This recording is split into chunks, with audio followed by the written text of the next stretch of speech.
녹화 시작하고 강의 진행하도록 하겠습니다.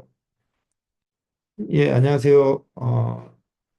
치매 사고 대응 강의를 진행하게 된 나루시키드 김혁준입니다. 이번 학기에 아마 실습하고 이론하고 나눠서 병행해서 진행을 드리게 될 거고요.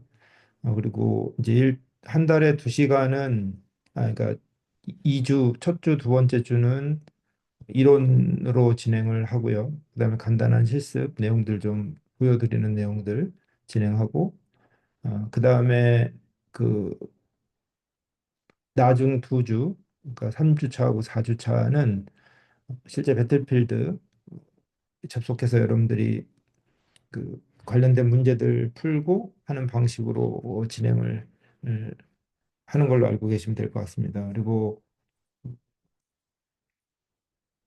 진행하는 과정에서 실제 이제 이런 부분은요.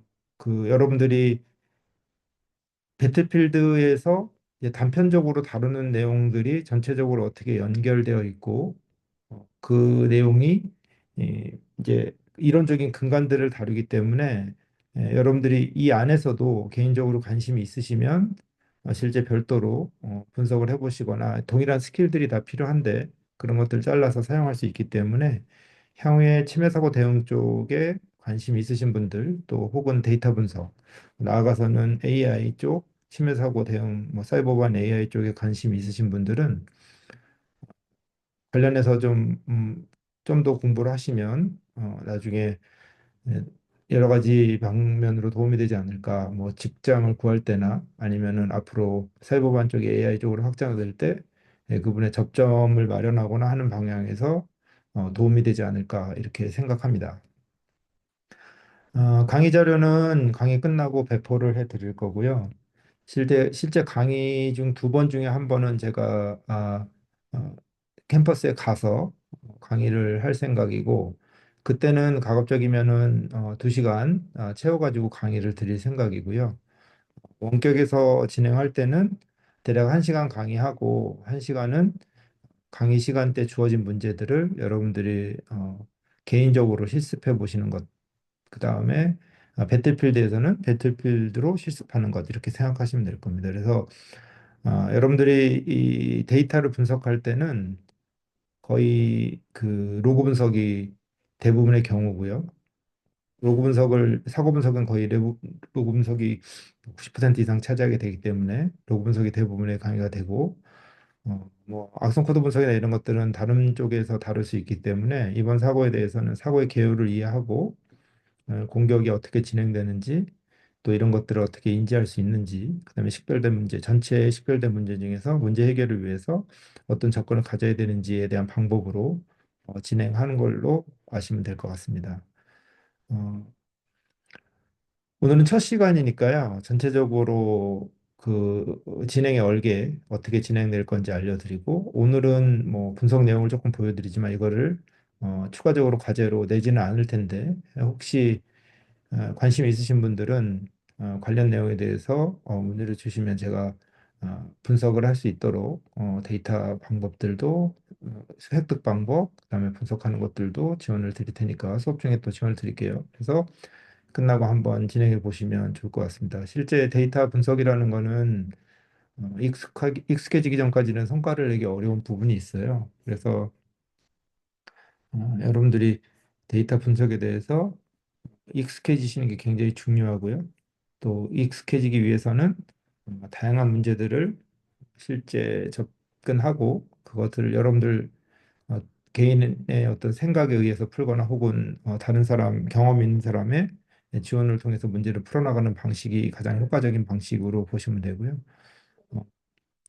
어, 제 강의에 사용될 모든 데이터는 실제 데이터들이 대부분이고, 이제 사고에 있던 데이터들도 있고요. 그다음에 몇 개는 또 네트워크 포렌식 분야에서 생성된 대용량 데이터들도 있고 하기 때문에 중간중간 피드백을 좀 주시면 어, 더 깊이 있게 갈 수도 있고 더 넓게 갈 수도 있는 방향이 있습니다. 그래서 제가 오프라인으로 학교에 가게 되면 관심 있은 분들은 관심을 보여주시면 해당 내용에 대해서 또 지원을 좀 드리도록 하겠습니다. 실제 뭐 제가 그 현업에 있는 사람이고 또 대학교 교수가 아니기 때문에 여러분들한테 학문적인 접근 혹은 뭐 이론적인 접근 이런 것보다는 실제 현장에서 일하는 일들이 어떤 일이고 여러분들이 직장을 가지게 되신다면 어떤 문제를 이제 당면하게 되고 그중에서 실제 여러분들이 풀어야 되는 문제 그다음에 그 문제를 풀었을 때 가장 큰 그 회사에서라든지 어떤 사회적으로 큰 대가를 받을 수 있는 그러니까 가장 가치가 높은 일이 무엇인가 이런 일들을 좀 알려드리려고 하거든요. 그래서 지금 구조적으로 질의응답이 좀 어려운 상황이지만 제가 오프라인 가게 되면 뭐 궁금하신 점 있으시면 한번 그때 얘기하시면 좋지 않을까 생각합니다. 제가 일단 화면 공유해서 발표 자료 가지고 진행을 좀 드리도록 하겠습니다.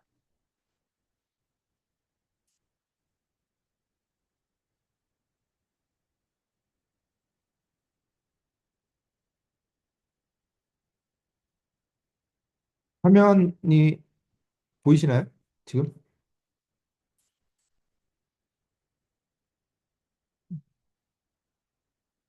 채팅창이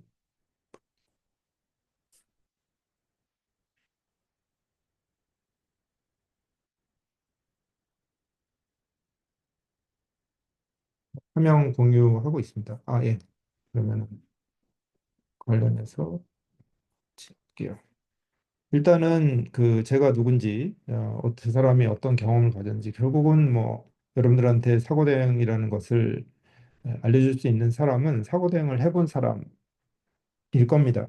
그래서 제가 어떤 경험을 가졌는지 이런 것들을 좀 말씀을 드릴게요. 저는 어, 뭐 지금 나르시키리트라는 회사 대표이사로 일하고 있고 그 처음에 캐나다에서 대학교를 나오고 거기서 연구소에서 일을 하다가 스핀오프 된 회사 가서 사이버 보안 회사 가서 이제 말코프체인 기반의 사고 추적 같은 것들 좀 연구하다가요.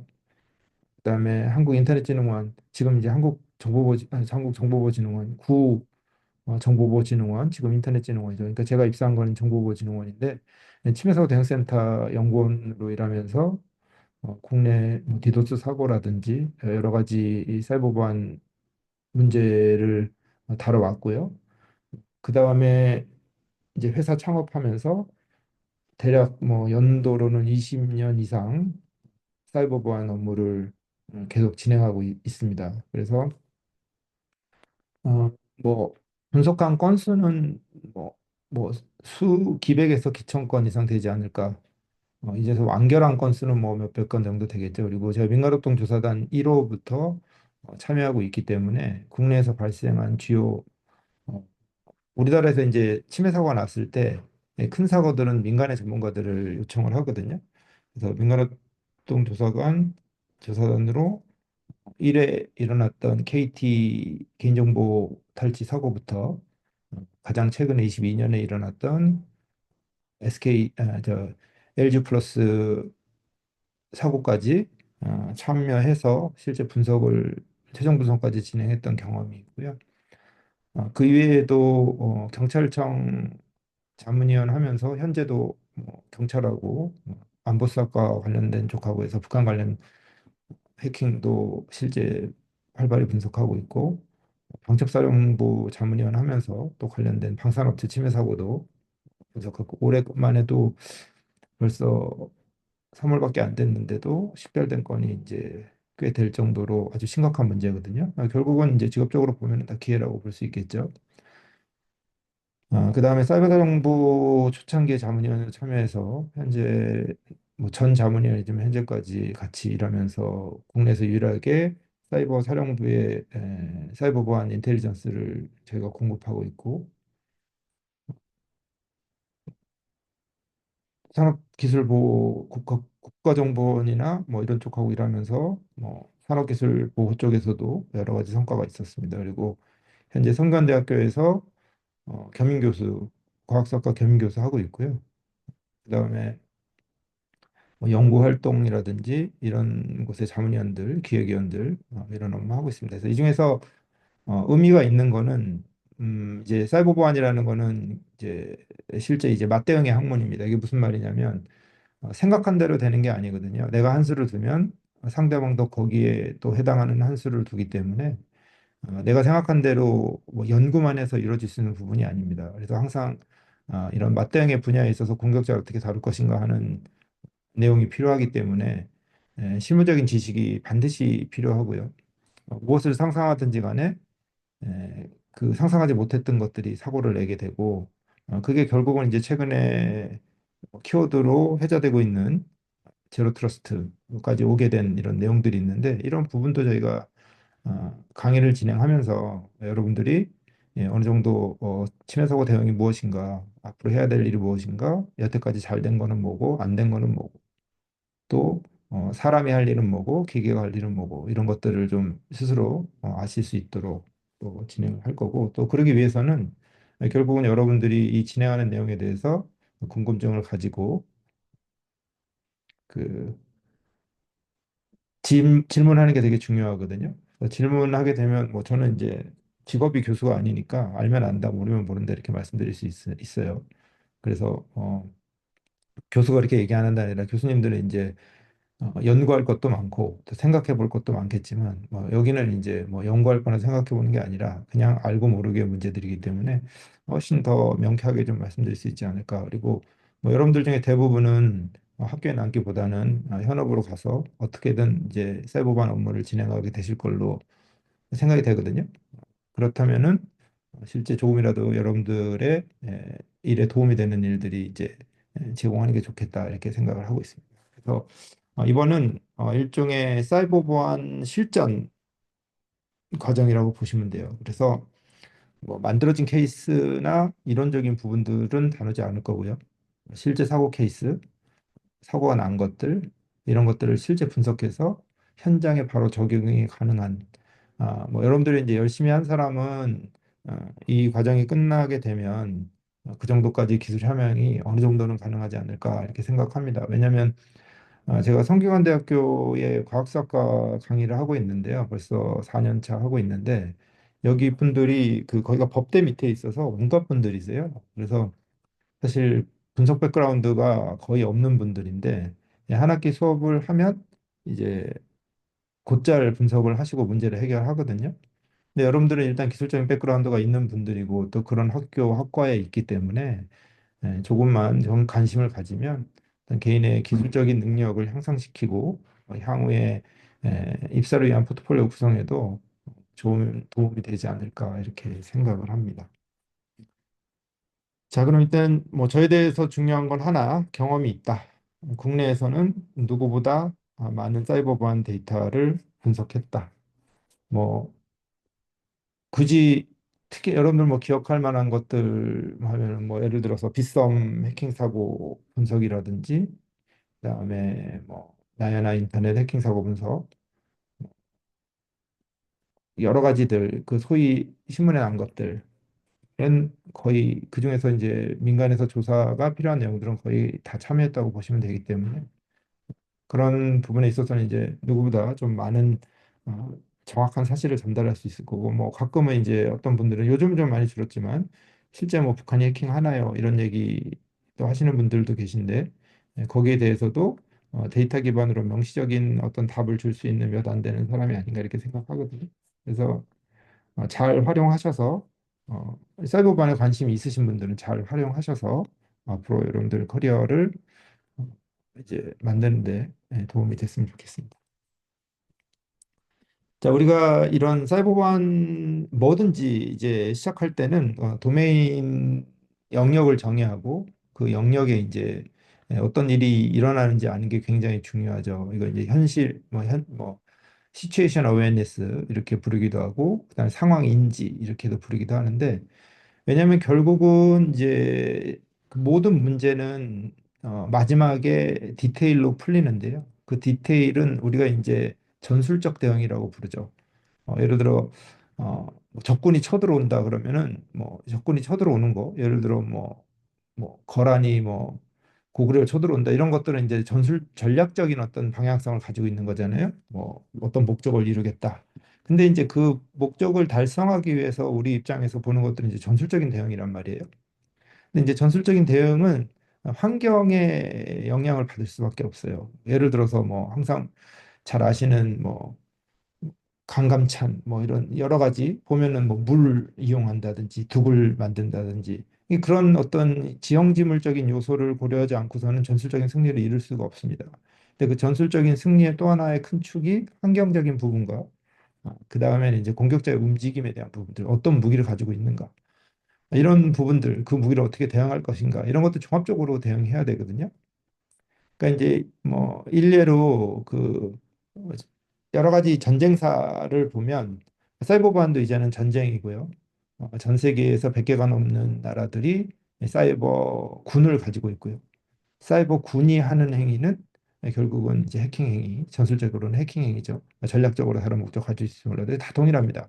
어디에 쓰이냐라는 건데, 그래서 되게 그 공통점을 가지고 있어요. 그래서 뭐 한 가지 좀 뭐 옛날 예를 들어서 말씀을 드리면 그 백년 전쟁이 이제 프랑스하고 영국하고 이제 되게 100년 동안 뭐 110년인가 이렇게 싸웠던 전쟁인데 뭐 제 역사적인 거라서 자세히 다루지는 않겠습니다. 근데 제 전공도 아니고 근데 이제 여기서 특이한 게 뭐냐면 그 당시에 그 가장 높은 수준의 기술 그 군사력을 갖춘 나라는 프랑스였고 영국은 사실은 이제 프랑스에 대적할 만한 그런 뭐 병력이나 기술을 가지고 있지 않다고 생각이 됐거든요. 그래서 그때 이제 십자군 전쟁 이런 걸 통해 가지고 그 어떤 전통적인 전쟁 기술이 굉장히 발전했던 상황이기 때문에 당시에 이제 그 귀족들이 뭐 말을 타고 그다음에 철로 된 갑옷을 입고 하는 이런 기사 정가 굉장히 그 이제 일반적이었단 말이에요. 비용도 많이 들죠. 뭐 어떻게 보면 지금 이제 방어 체계라고 보시면 되겠죠. 이제 뭐 방어벽을 세우고 이제 많은 직원들을 동원해서 방어 체계를 구축하면 공격자가 나를 공격하지 못할 것이다. 뭐 그 당시에 뭐 들리 그뭐 예를 들면 뭐 기사 한 명에를 에 이제 그 종자가 5명이 붙는다. 그러니까 이제 부자가 아니면은 못하는 거죠. 그 기사가 될 수가 없는 거예요. 지금 사이버 보안도 그런 측면이 좀 있습니다. 뭐 방화벽이라든지 이런 것들이 생각보다 비싸고요. 그리고 운영하는 인력은 더 비싸요. 그러니까 되게 이제 좀 무겁고 어떤 그런 그 부분이 있는 거죠. 그다음에 이제 어떤 우리나라 치면 이제 기존에 10년 동안 발전해왔던 방어 기술들 이런 것에 대한 신뢰 에, 이제 이게 왔으니까. 근데 이제 어떤 일이 생기냐면 뭐 아주 단편적이지만 이게 전체를 말하는 건 아니에요. 근데 그 영국군이 쓰는 기술 중에서 이제 새로운 신무기가 있었던 거예요. 잉글리시 롱보우라 그래가지고 이제 활 자체가 굉장히 큰 거예요. 그리고 이 활이 파괴력이 강해가지고 갑옷을 뚫습니다.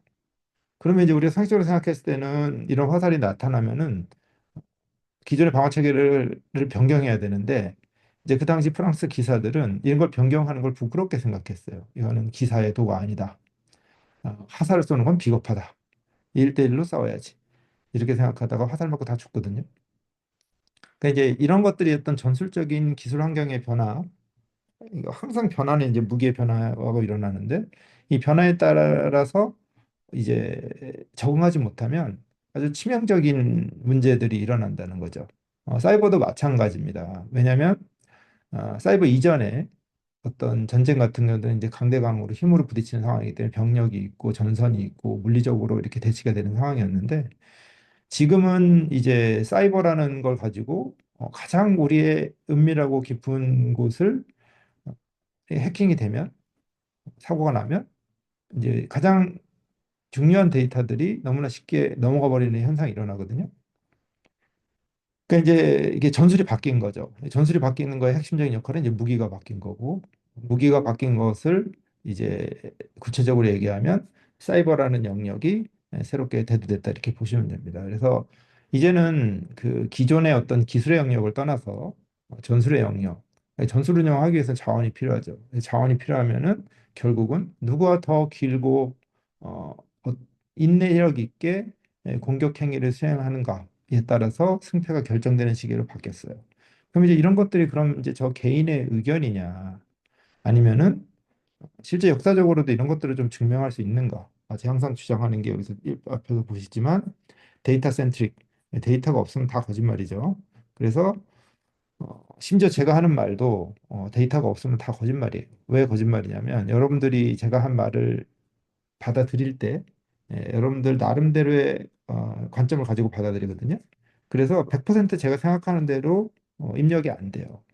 그래서 항상 중요하게 생각하는 게 실제 데이터 분석을 하자.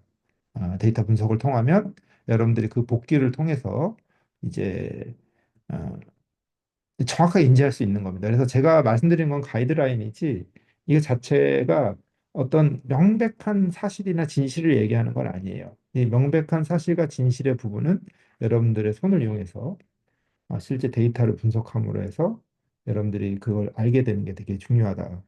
그리고 이게 왜 가능한가?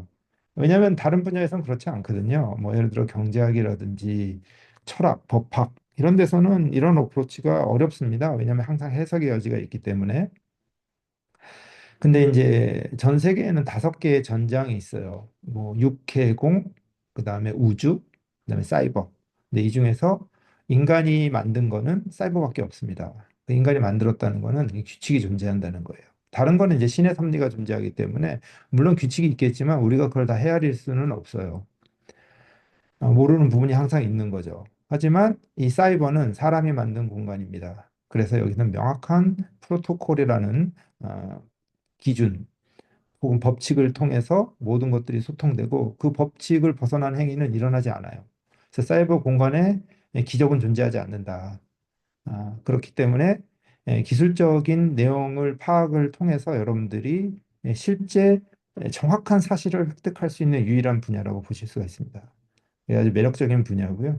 근데 그러기 위해서는 이제 사실을 인지할 수 있는 기술을 획득해야 되죠. 그냥 앉아서 가만히 있으면 안 되거든요. 그래서 이번 학기가 여러분들한테 이제 그런 기술을 내가 어떻게 획득할 수 있는가에 대한 한 가지 길을 제시해 드릴 수 있을 것 같아요. 그리고 또 어떤 분들은 여러 가지 사정에 있어서 지금 열심히 하고 싶지 않은 사람도 있을 거예요. 근데 이번 학기는 막 무조건 열심히 해라. 저는 뭐 그렇게 생각하지 않습니다. 근데 수업 시간에 주의 깊게 들으시고 나중에 언젠가 이런 생각이 여러분들 다시 찾아올 때가 있어요. 그때 뭐 이상 아저씨가 와가지고 얘기를 했는데 이 그 사람이 얘기한 방법으로 이 문제를 풀 수 있지 않을까? 이 문제를 푼다면 내 주변에 있는 다른 많은 사람들이 못 푼 문제를 내가 풀어서 좀 더 의미 있는 사람이 될 수 있지 않을까라는 생각이 들거든요. 그 생각이 들었을 때 다시 돌아볼 수 있을 정도만 한번 익혀보시면 언제건 여러분들 삶에 좀 도움이 되지 않을까 이렇게 생각합니다.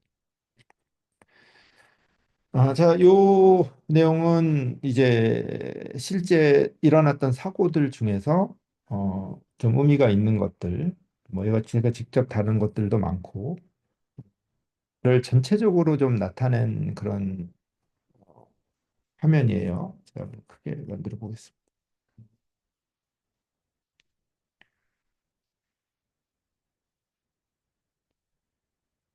네, 보시면 치매 사고 대응의 역사라고 돼 있죠. 이게 치매 사고 대응의 역사냐?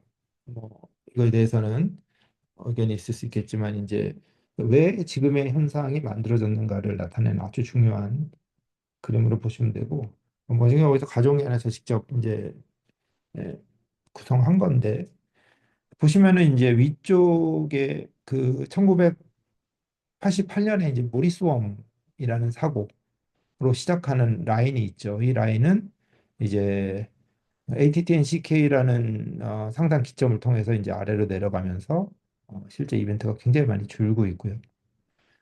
그 반대 이제 그 모리스톤 밑에 쪽에 청색으로 표시된 거는 86년에 쿠크에그라는 사례를 기반으로 해서 시작하는데 역시 ATT-NCK라는 기점을 통해서 위로 올라가고 굉장히 많은 사고들이 벌어지고 있다고 보여지죠. 뭔가 이벤트들이 사고라기보다는 자 여기서 황색으로 노란색으로 표시된 부분은 이제 기술적 공격 그러니까 어떤 시스템의 취약점, 명시적 기술적 취약점이 있어서 그 공격을 한 우리가 익스플로이트 한다 그러죠. 그래서 그 공격 그걸 이용해서 공격한 케이스들을 말씀드리는 거예요. 그다음에 이제 하단에 있는 것들은 청색과 적색은 이제 모두 타겟형 공격을 나타냅니다.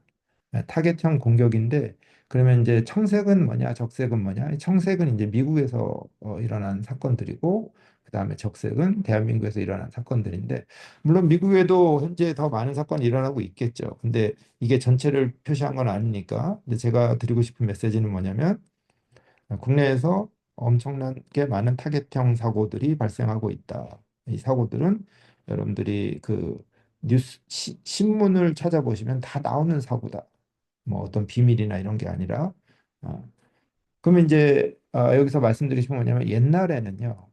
실제 보시면 이제 여러분 그 제가 현장 방문하게 되면은 인터넷의 구조에 대해서 좀 더 상세하게 말씀을 드리겠지만 HTTP 지금 너무나 당연한 이 프로토콜이 이제 사실 만들어진 게 이제 90년이잖아요. 89년, 90년.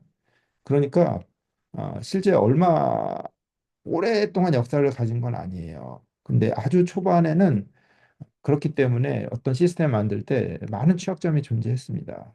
그래서 당시 심지어는 이제 윈도우즈 XP가 나온 시점에도 뭐 아주 뛰어난 중학생, 초등학생 같은 사람들이 윈도우를 해킹하는 일들이 빈번히 있었거든요.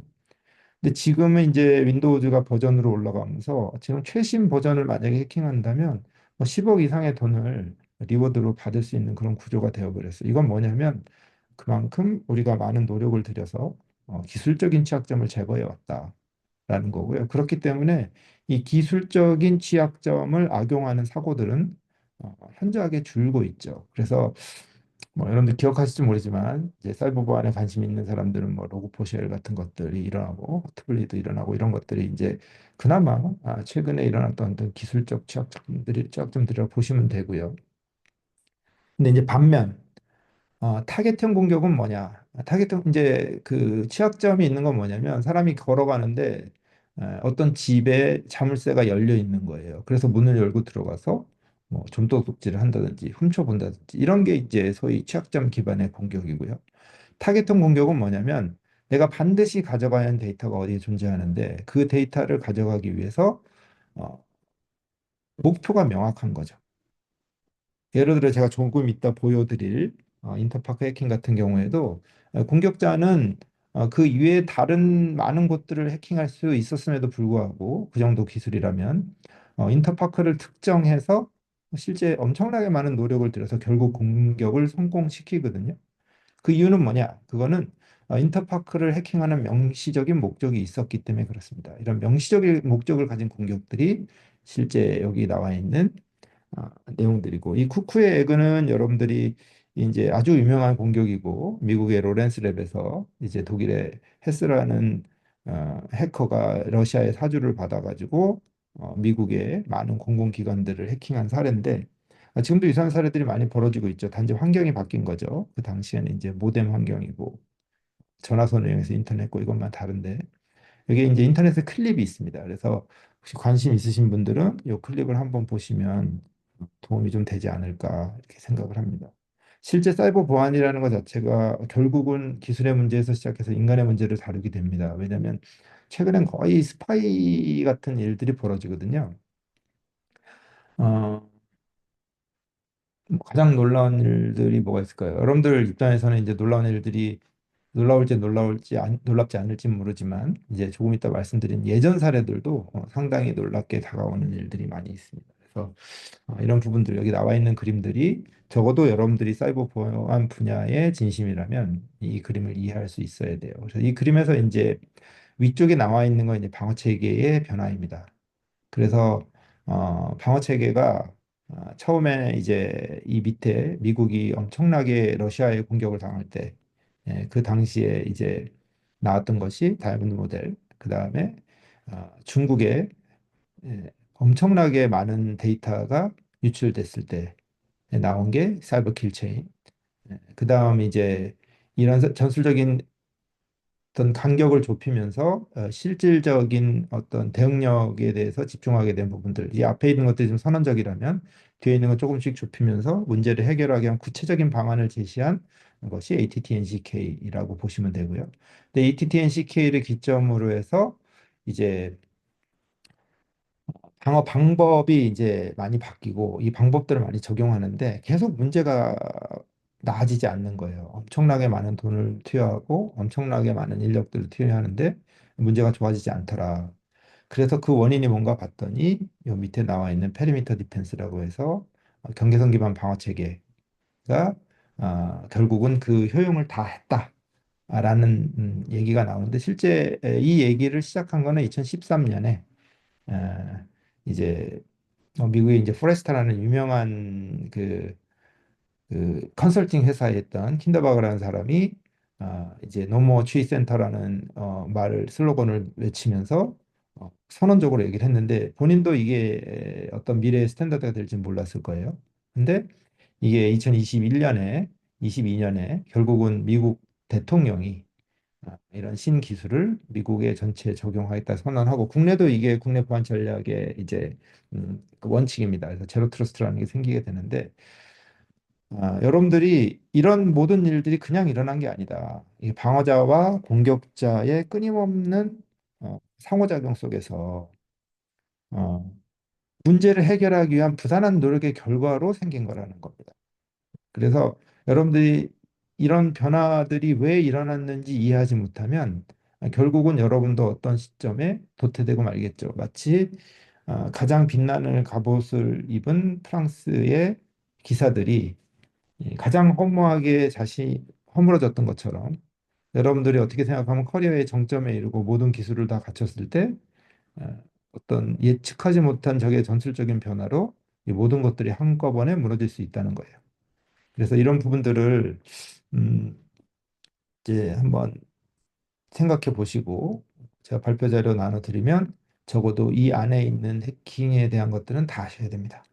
어떻게 들어왔고 문제가 뭐였고 대응은 어떻게 했고 하는 것들 정도는 알아야 여러분들이 향후에 뭐랄까요 문제를 해결할 수 있는 사이버보안 전문가로 성장할 수 있다.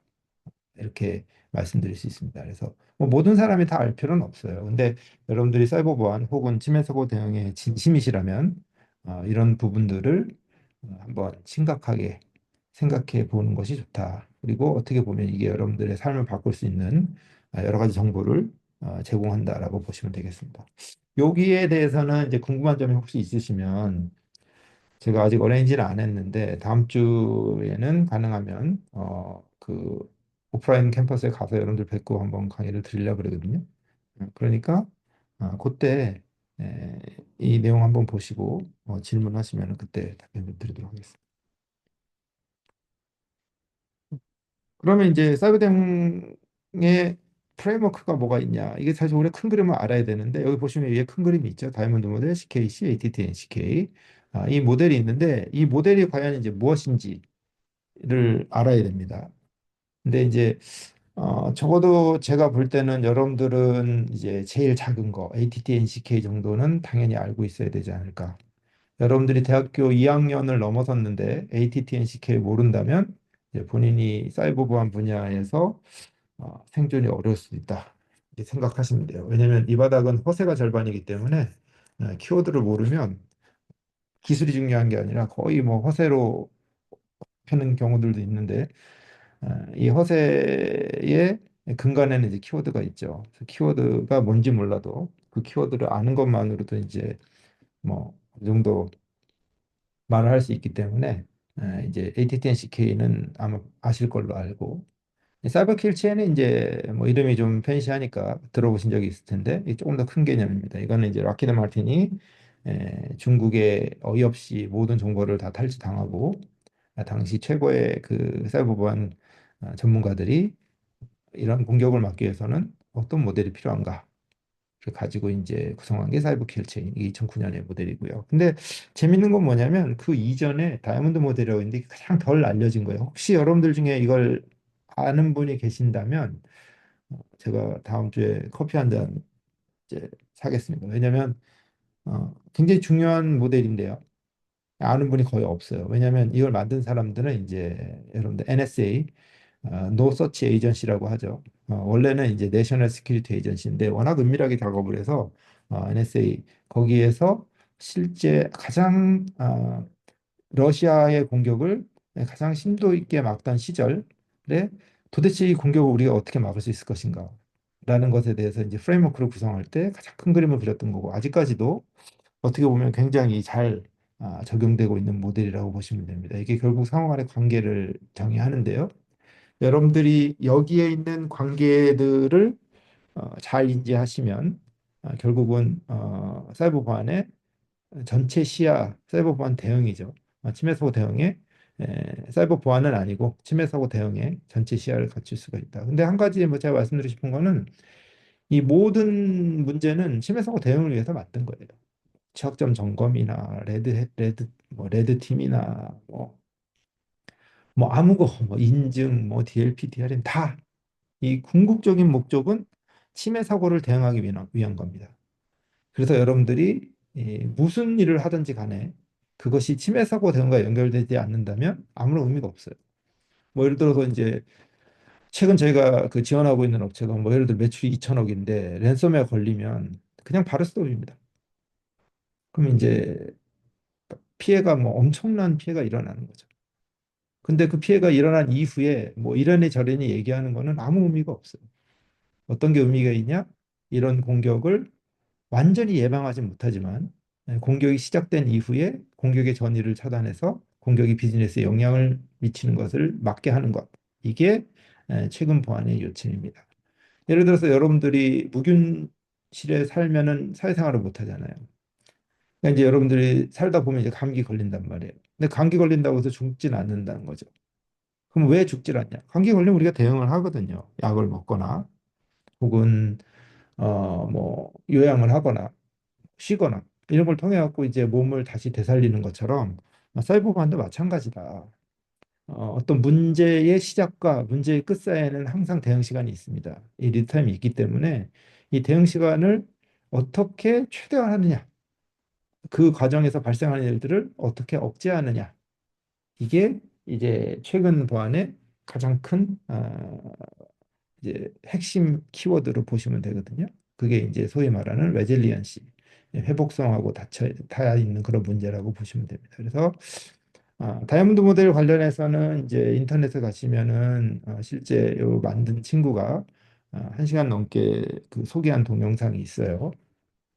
그래서 관심 있으시면 한번 보시면 좋고 사이버 킬체인은 이제 워낙 많이 다뤘던 주제니까 이건 저희가 진행하면서 킬체인 관련해 가지고 좀 다룰 겁니다. 그리고 ATT&CK 같은 경우는 뭐 그냥 들어가 보시면 돼요. 그러면은 거기에 이제 택틱이라고 해서 여러 가지 여러분들이 소위 아시는 가장 기술적인 것들이 나와 있기 때문에 한번 그런 것들을 같이 예, 리뷰하면서 여러분들이 이런 얘기였구나 라고 생각해 보시면 됩니다. 그래서 각각의 관계를 이해하는 게 중요하겠죠.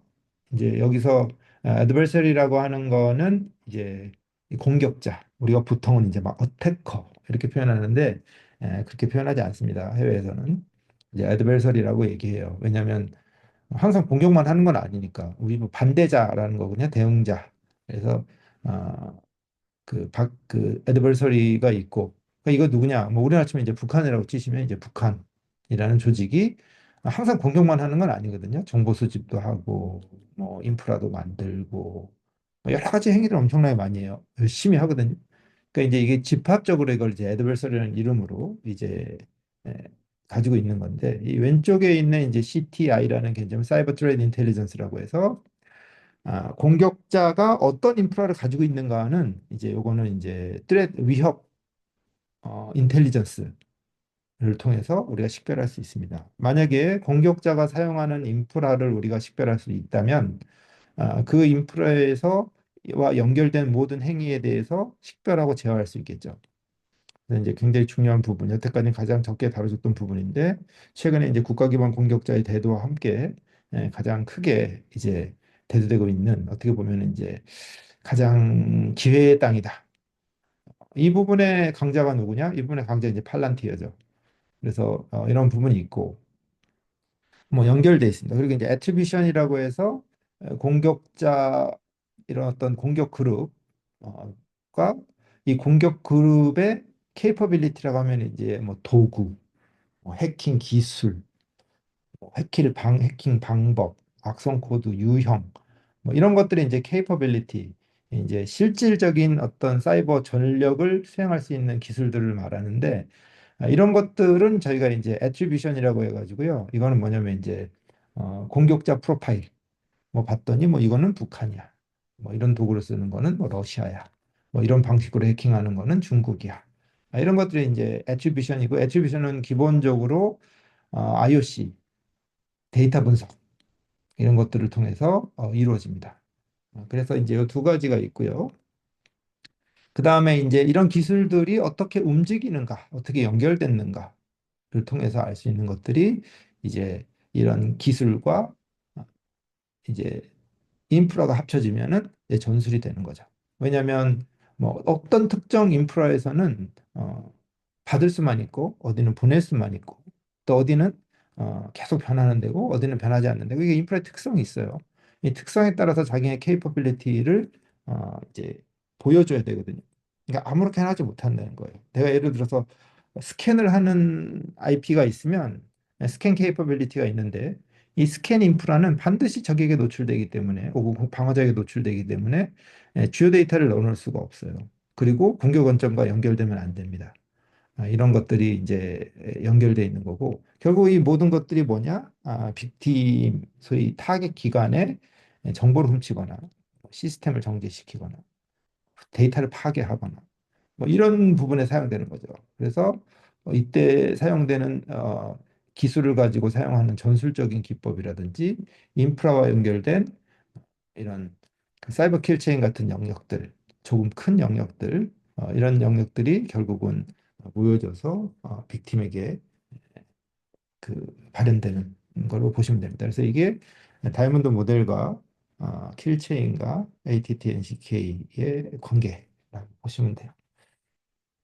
자, 여기까지 오늘은 진행하고 그다음에 실습을 잠깐 보여드릴게요. 도대체 어떤 실습 하냐 궁금하실 수 있으니까 여러분들 실습 시스템을 원하시는 분들은 요즘은 그 윈도우즈 컴퓨터에 리눅스를 바로 설치할 수가 있습니다.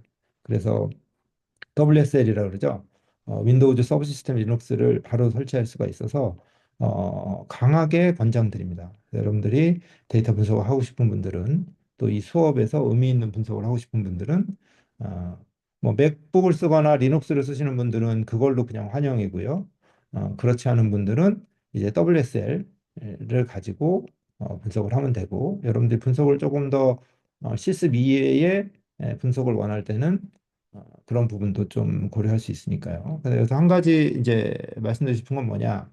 이 분야에서 이제 사이버 보안을 얘기할 때 우리가 아, 이제 뭐 레드팀, 블루팀 이런 얘기를 되게 많이 해요. 근데 이게 그냥 나온 게 아니라는 거죠. 여러분 우리가 빛이 투명하잖아요. 전체 스펙트럼에서는 투명한데 이 스펙트럼 분할을 하면 프리즘을 통과하면 이제 빨주노초 파란보 이렇게 나누지 않습니까? 그런 것처럼 사이버 보안도 나뉜다. 근데 나뉘는데 어떻게 나뉘냐? 이렇게 나뉜다. 그래서 보안팀이 있는 거다. 그럼 보안팀은 어떻게 구성하냐? 레드팀은 뭐냐? 레드팀은 이제 공격적, 이제 실제 공격하는 데를 레드팀이라고 합니다. 블루팀은 뭐냐? 방어. 그다음에 옐로우팀은 뭐냐? 이게 이제 컴플라이언스라고 해서 이제 펄러시하고 컴플라이언스 이제 어떤 규제하고 뭐 정책 뭐 예를 들어 ISMS라든지 뭐 개인정보보호라든지 뭐 금융권 뭐 사이버 보안 뭐 어떤 규제라든지 이런 것들이 이제 삼원색이에요 보안에.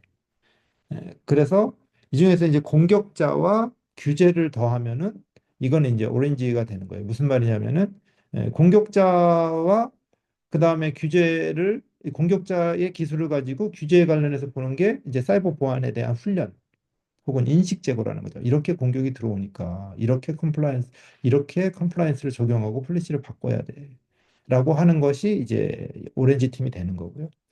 파란색하고 노란색, 방어자하고 이제 이런 그 정책 부분을 섞으면 이제 개발 보안.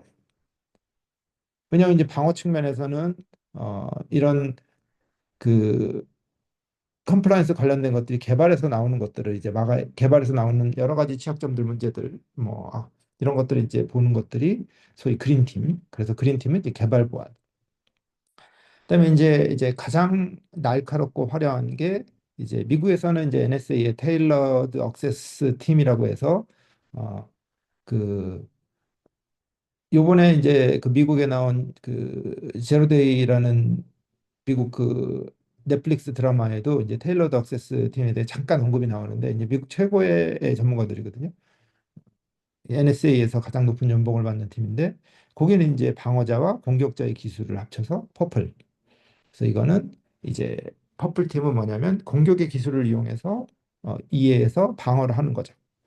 그러니까 어떻게 보면 저희가 지금 진행하는 이 과정은 퍼플의 성격이 크다. 근데 이 퍼플의 성격을 이제 그 오렌지 방식으로 적용하는 거죠. 여러분들한테 제공하는 거죠. 그래서 이 모든 것들을 다 더했을 때는 결국 모든 분야를 전부 총망라하는 화이트. 실제 모든 스펙트럼을 갖추고 있는 사이버 보안이 된다. 여러분들 사이버 보안 배울 때 항상 나오죠. 사이버 보안의 강도는 가장 낮은 곳의 강도에 수렴한다. 그 무슨 말이냐? 이 중에서 색깔이 하나 없게 되면 결국은 보안의 강도는 가장 낮은 쪽으로 흐르게 되기 때문에 이런 부분을 전체적으로 고려해야 하나 한 사람이 할 수는 없죠. 그래서 이런 이해를 가지고 여러분들이 나의 포지션은 어딘가를 생각을 하되 어떤 협력 구조를 통해서 내가 어떤 색깔을 만들어낼 것인가를 이제 항상 생각해 보시면 좋다라고 이제 말씀드리겠습니다. 자, 이제 대략 한 10분 정도 남았는데요. 제가 오늘 보안 분석이란 무엇인가에 대해서 한번 저희 수업 과정하고 연계해가지고 한번 분석을 좀 드릴게요. 그게요. 자, 여러분들 이제 백석대학교잖아요. 그럼 제가 이제 한번 백석대학교. 자, 백석대학교 도메인은 bu.ac.kr입니다. 그렇죠? 자, 이런 것들 그럼 이제 우리가 다 이제 제가 쓰는 건 100% 오픈 소스 툴이고 여러분들 똑같이 하실 수 있는 거고 다 오픈 공개 데이터들입니다. 오늘 같은 경우는 자, 디그 bu.ac.kr 이 IP가 나오죠, 이렇게. 그럼 이 IP가 소유자가 누구냐 이렇게 보면 백석대학교 같은 경우는 이제 다 설명을 나중에 드릴 건데 오늘 먼저 하는 거예요. 아토노머스 시스템 넘버라는 네트워크 넘버를 9955번을 가지고 있고요. 그다음에 아주 초기에 인터넷 초기 이게 놀라운 일이죠. 이게 제가 본 어느 학교보다도 잠깐만요. 이게 성균관대학교인데 성균관대학교가 언제 AS를 획득했냐면 인터넷에 붙었냐면 9686, 2008년에 이제 굉장히 초기인데 그때 얻은 거거든요. 근데 이 백석대학교는 그보다 더 빨리 2000년에 AS를 획득했어요. 대단한 거죠. 어, 이게 되게 제가 볼 때 저는 좀 개인적으로 놀랐습니다. 자, 그러면 이제 여기서 분석할 데이터를 가져와야 되는데 데이터를 어디서 가져오냐? 자, 인터넷에 한번 가보겠습니다. 자, 이게 어디냐면은 미국의 그 여러분들 다 가는 이제 공개 데이터, 오레곤 데이터의 전체 인터넷의 경로 정보를 매번 업로드하는 그런 웹사이트예요. 여러분 그냥 가시면 됩니다. 여기 가서 봤더니 오늘 2025년 3월 11일 데이터를 한번 가져볼게요. 3월 11일. 이게 GMT니까요. 우리나라 플러스 9니까 우리나라 9시에 인터넷의 지도란 말이에요. 이게 이제 11시가 되면은 새롭게 또 나옵니다. 2시간마다. 근데 지금 이제 지난 이제 2시간 동안에 만들어진 인터넷의 가장 최신 데이터 정보라고 보면 돼요. 이렇게 다운로드를 하면 다운로드를 받고 있죠. 잠깐 이제 여러분들 똑같이 이렇게 하시면 되거든요. 그러니까 똑같이 하시면 되니까 관심 있으신 분들은 똑같이 한번 해보시면 되고, 실제 여기서 진행하는 내용들이 원하신다면 향후에 이제 어떤 우리가 분석하는 내용으로도 제가 진행하는 뭐냐면 여러분들이 환경을 이해하지 못하면은 사이버 보안을 할 수가 없어요. 그러면 사이버 보안의 환경은 뭐죠? 결국 인터넷입니다. 근데 인터넷을 이해하지 못하면 문제를 풀 수가 없죠. 그래서 인터넷이 그러면 어떻게 구성되어 있는가를 가장 손쉽고 명확하게 보여줄 수 있는 그런 방식이라고 보면 되고요. 제가 이 다운로드 시간보다 더 짧게 분석할 수 있거든요. 그래서 이제 뭘 보여주는 데 시간 좀 걸리겠지만 분석하는 데 그리 시간이 걸리지 않는다. 자, 받았죠? 제가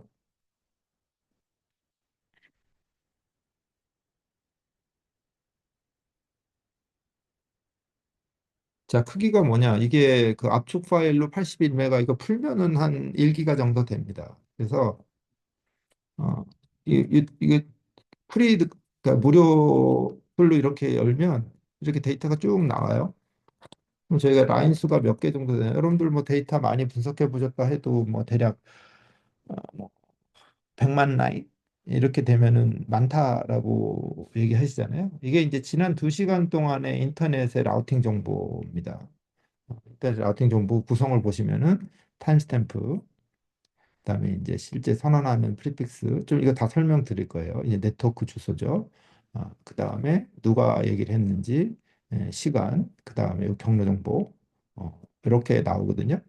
그다음에 뭐 넥스트оп은 어디다. 그래서 이런 정보들이 그냥 계속 기계적으로 적혀 있는 거고, 이거를 매 2시간마다 미국의 대학교는 무료로 이렇게 올려놔서 누구든 인터넷의 구조에 대해서 관심이 있는 사람들 혹은 인터넷의 구조를 흔드는 공격을 탐지하고 싶은 사람들은 이 데이터를 사용하시오 이렇게 돼 있고 실제 저도 이 데이터를 이용해서 어, 그 클레이스왑 카카오 BGP 하이제킹을 국내에서 제일 먼저 식별하고 사이버 인터넷진흥원에 제보해서 공동으로 민간업종 조사단 대응했던 그런 사례가 있어요. 그래서 사이버 보안 시대 특히 여러분들 같은 이제 그 시대에서 보십시오. 어, 자, 1, 10, 100, 천만, 10만, 100만, 천만, 2억 3천만 라인이란 말이에요. 이게 이거를 리눅스 명령을 쓰지 않고 윈도우에서 분석하는 건 불가능하죠. 자, 그럼 여기서 아까 말했던 백석대학교 보죠. 백석대학교 이건 이제 성균관대학교고 백석대학교를 보면 요게 백석대학교 IP란 말이에요. 그러면 백석대학교 IP는 백석대학교 네트워크에 속해 있겠죠? 그래서 백석대 네트워크가 9955번 아까 봤죠? 그럼 제가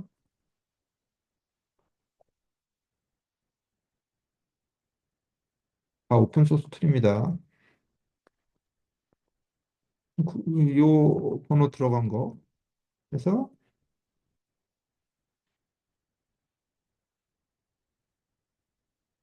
이게 실제 분석 시간보다는 이 파싱하는 시간이 많이 걸려요.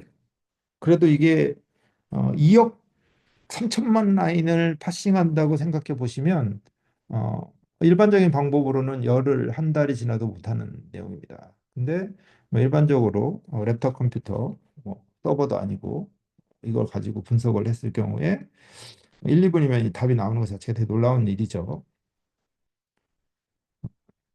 참, 뭐 재밌는 거는 여러분들이 이런 것들을 다른 과목처럼 어떤 특별 키트, 특별 도구, 돈 주고 사거나 할 필요가 없다는 거예요. 제가 쓰는 모든 방법, 모든 데이터는 아니고, 사고 데이터는 아니죠. 이제 내가 쓰는 모든 방법은 전부 오픈소스, 리눅스에서 그냥 만약에 뭐 리눅스, 뭐 제가 쓰는 버전 같은 것들, 뭐 우분투 같은 거 익숙하시면 뭐 앱겟 인스탈, 그 다음에 뭐 어, 이제 뭐 본인이 뭐 저는 개인적으로 이제 맥을 추천하는데 분석이 나왔죠. 맥을 쓰는 사람도 뭐 브루, 홈브루 같은 거 사용하시면 됩니다. 다 보시면 이제 전체 라인이 몇 개로 줄었냐면요. 이게 이제 807개로 줄었어요. 이게 뭐냐면 백석대학교에 관련된 라우팅 테이블만 뽑은 거예요. 자, 그럼 어떻게 생겼나 한번 봅시다. 이게 이제 백석대학교 라우팅 테이블이거든요. 자, 그럼 여기서 우리가 필요한 것만 한번 또 추출해 보세요. 이게 분석은 다 버리는 과정입니다. 다 버리고 나면 남는 것들이 실제 우리가 필요한 거겠죠. 자, 이렇게 제가 또 놀란 게 뭐냐면 백석대학교가 IP가 되게 많아요.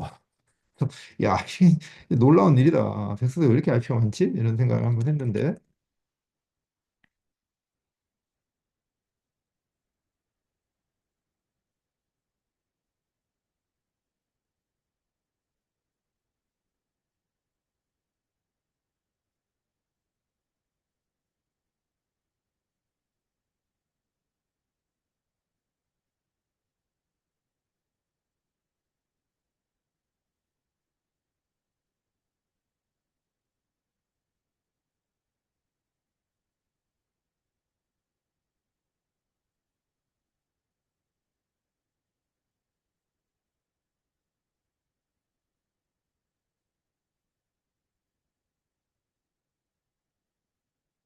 자, 뭐 하나 할 텐데 그냥 스크립트 별거 아니에요. 그냥 이게 예쁘게 보여주게 하려고 하는 거지 분석이 이미 끝난 거나 마찬가지입니다.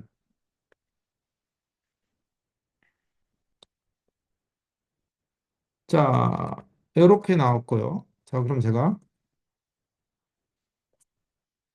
그림을 그려보면 이게 요건 이제 좋은 그림이 아니고요.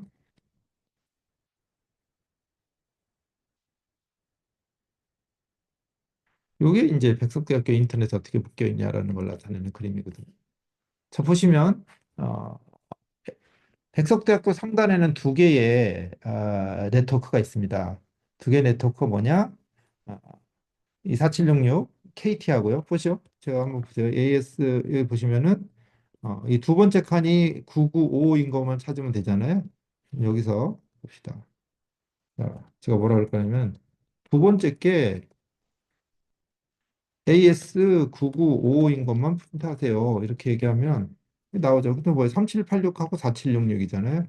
그러면은 저희가 AS 3786이 누구냐? 이게 이제 LG데이컴. 그다음에 4766은 뭐 잘 아시겠지만 KT. 이 두 개가 상단에 붙어 있는 구조란 말이에요. 이게 무슨 말이냐면은 백석대학교로 오기 위해서는 반드시 KT나 LG 플러스를 거쳐 갖고 와야 되고 뭐 예를 들어 가장 먼 거 AS 49778, 49788, 49788. 이게 누구냐면 이게 이제 노르웨이인가 봐요. 노르웨이에서 백색대교로 오려면 경로가 노르웨이를 통해서 AS 3424, AS 3424 노르웨이에서 이제 벨기에로 가고 벨지움으로 가고 그 다음에 AS 3424 잠깐만요. 겹쳐서 잘 안 보이죠?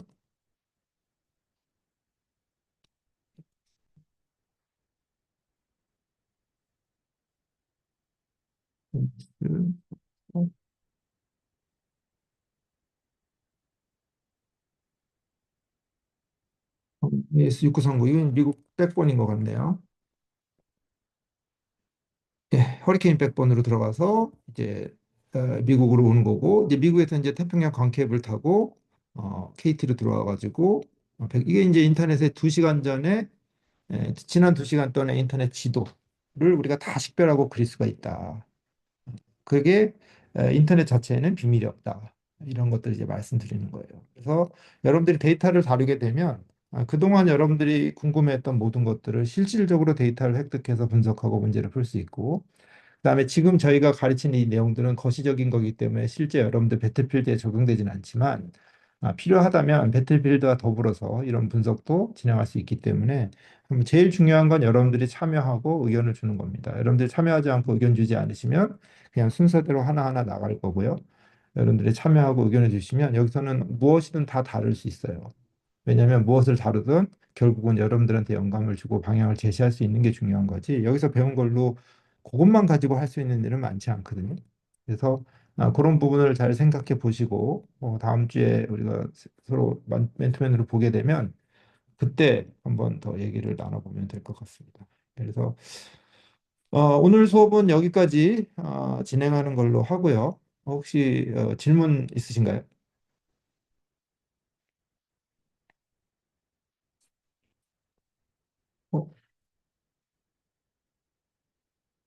이게 안 나오는 건 지금 나오는 거죠? 예. 제가 그 레코딩만 공유 끄고 레코딩 지금 종료.